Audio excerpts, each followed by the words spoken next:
എടുത്തിട്ട് നമുക്ക് ഇനി വേറൊരു നല്ല പാത്രത്തിലേക്ക് മാറ്റാം.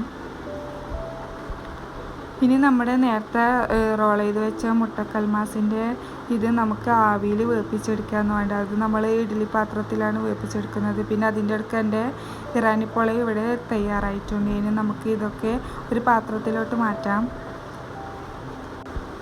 ഇതൊക്കെ മുറിച്ചിട്ട് ഇനി ഓരോ പാത്രത്തിലേക്ക് മാറ്റേണ്ടതുണ്ട്. ഇനി നമുക്ക് ഈ കൽമാസിനെ നമുക്ക് കല്ലുമ്മക്കായ് പൊരിക്കുന്നത് പോലെ പൊരിച്ചെടുക്കാം. ഞാൻ എല്ലാം ലെങ്ത്താക്കിയിട്ടൊന്നും എടുക്കുന്നില്ല, എല്ലാം ഷോർട്ടാക്കിയിട്ട് ഇടുന്നുള്ളൂ. അധികം ലേഖടിപ്പിച്ചാൽ നിങ്ങൾക്കും പോരാകും, പിന്നെ എനിക്കും പറയാനും ഇതാക്കാനും പോരാകും. അപ്പോൾ നമുക്കെല്ലാം പാത്രത്തിൽ സെറ്റാക്കി വെക്കാം. പിന്നെ ഫ്രൂട്ട്സും എല്ലാം ഇവിടെ സെറ്റായിട്ടുണ്ട്. നോമ്പ് തുറക്കാനാകുമ്പോഴത്തേക്ക് എല്ലാം റെഡി ആയിട്ടുണ്ട്.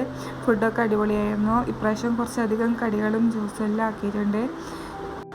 അപ്പോൾ ഈ ഒരു വീഡിയോ ഇഷ്ടപ്പെട്ടാൽ എല്ലാവരും ലൈക്ക് ചെയ്യുക, ഷെയർ ചെയ്യുക, സബ്സ്ക്രൈബ് ചെയ്ത് ബെല്ലൈക്കൺ അടിച്ചു പൊട്ടിക്കുക. Tata bye by.